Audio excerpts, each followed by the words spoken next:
They say that in the year 1801, there was a dirt road in Kansas that no mapmaker dared to draw. Travelers whispered about it, a road where men vanished without a sound, where the ground itself seemed to swallow horses whole.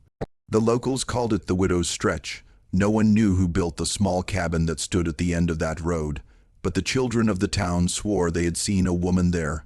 A woman standing in the doorway, smiling too widely, as if she was waiting for someone she had already met. What the records never say, what the preachers and lawmen covered up, was that this woman had a name, Kate Bender, and she wasn't a ghost or a rumor. She was flesh, blood, human, but not like the rest of us. The United States in 1801 was a nation divided by skin, soil, and silence. Escaped slaves from the Deep South moved through hidden trails, often helped by sympathetic farmers or secret church networks. But Kansas was different. It was a borderland, a place where compassion turned to suspicion, where blood money bought silence. Here, along the rivers and tall grass, bounty hunters thrived. Kate Bender was not a bounty hunter. She was something far worse. By day, her cabin appeared like any other, smoke from the chimney, a rocking chair swaying in the wind. But at night, lanterns glowed like watchful eyes, and the sound of chains carried across the prairie. Men fleeing bondage would sometimes run toward that light, mistaking it for sanctuary, and in the morning they were gone. The Baptist church in Cherryvale had its suspicions. Parishioners spoke in hushed tones about the strangers who vanished. But the minister, Reverend Holt, never allowed the whispers to spread. He preached sermons about obedience, about God's will, about women knowing their place. He warned the congregation not to meddle in matters of God's choosing. But there were entries in the church ledger, strange ones. Donations made in the names of people who had no family, no presence in town, and always a woman's delicate handwriting beside them. Kate sat in the front pew every Sunday. She wore black. She bowed her head. She wept when hymns were sung, and no one dared ask her why she lived alone on the Widow's Stretch. Between 1801 and 1809, 27 escaped slaves were recorded as missing somewhere between Missouri and Kansas. That's what official records say, but oral history, passed between families, whispered in the dark, places the number far higher. Survivors claimed they had seen a woman on horseback, her dress trailing in the wind, her face pale as chalk, her eyes reflecting torchlight like an animal's. She did not call out, she did not raise a gun. She simply waited until men stumbled in exhaustion, and then she followed. The strange part was not that she hunted them. It was that they followed her willingly, as if pulled by something greater than hunger or fear. They said her voice was soft, melodic, impossible to resist. She offered bread, she offered water, and when they woke the next morning, they were chained in her cellar. The Bender cabin became notorious among travelers.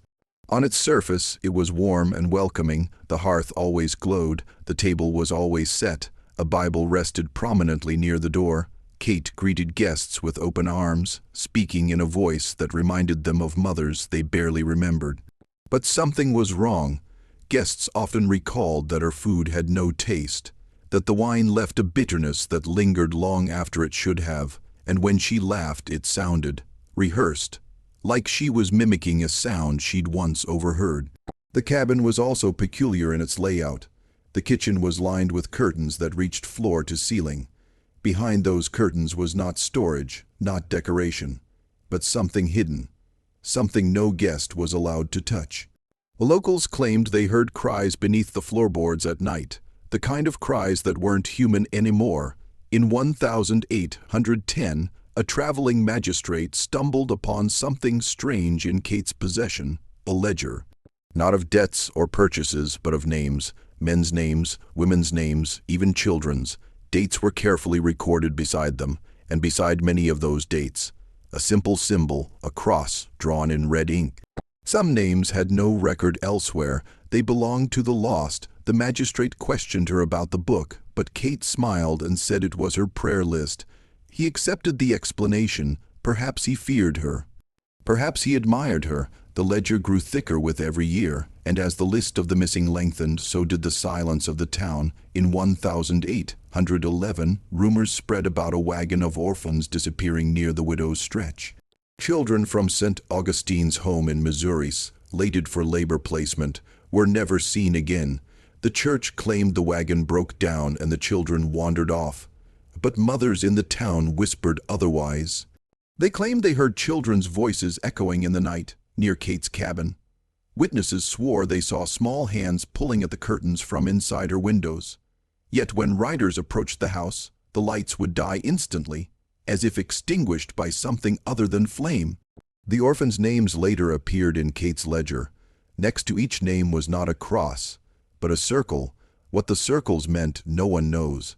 But years later, when the cellar was finally uncovered, investigators found scratches on the walls. Not just from chains, but from fingernails.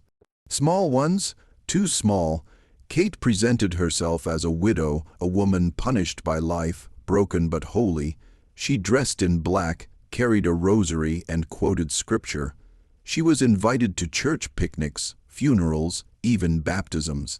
Mothers trusted her, fathers respected her, and yet survivors described a different face.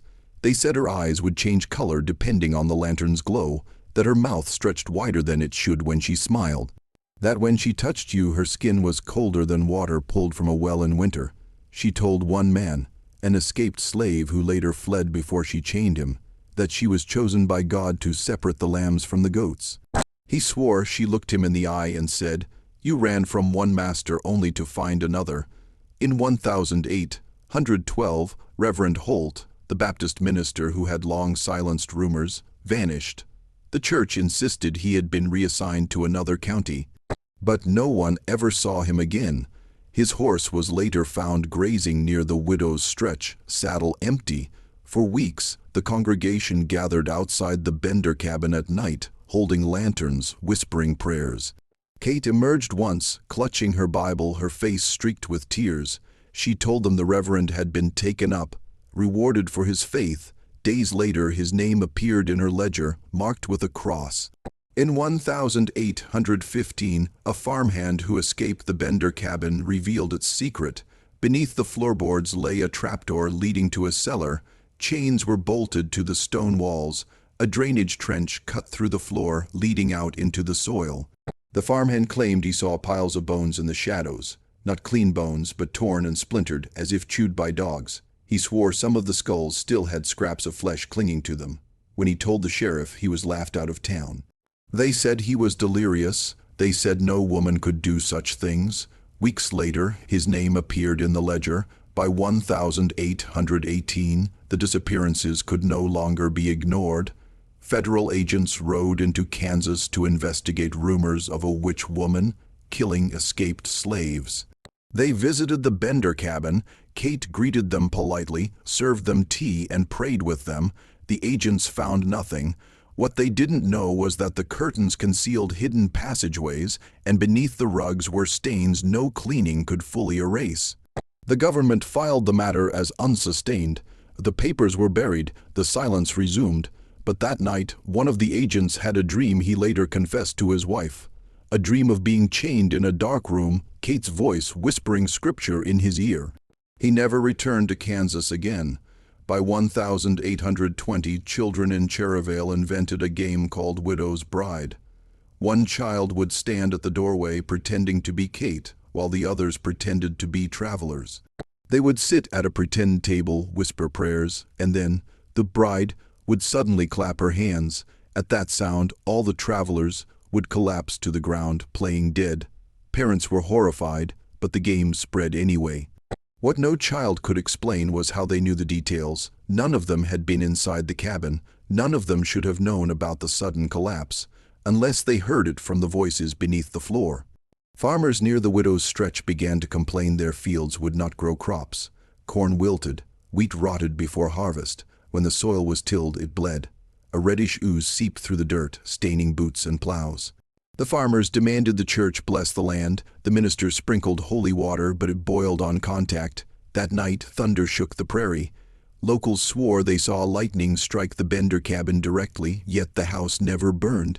It stood unbroken. The soil around it, however, grew darker than ash. When one farmer dug too deep near the cabin's boundary, he uncovered a jawbone too small to be an adult's. By 1825, the town of Cherryvale had grown rich. Merchants thrived. The church received donations larger than ever, all from an unknown source. It was no coincidence. Kate's ledger did not simply keep names, it kept accounts. Gold teeth, wedding bands, silver trinkets stripped from her captives made their way into town. Slowly, carefully, funneled through respectable hands, the entire town profited. And when children asked why the widow always sat in the front pew, why she was never asked to tithe, the elders told them, "She has already given enough." In 1830, strange sightings began.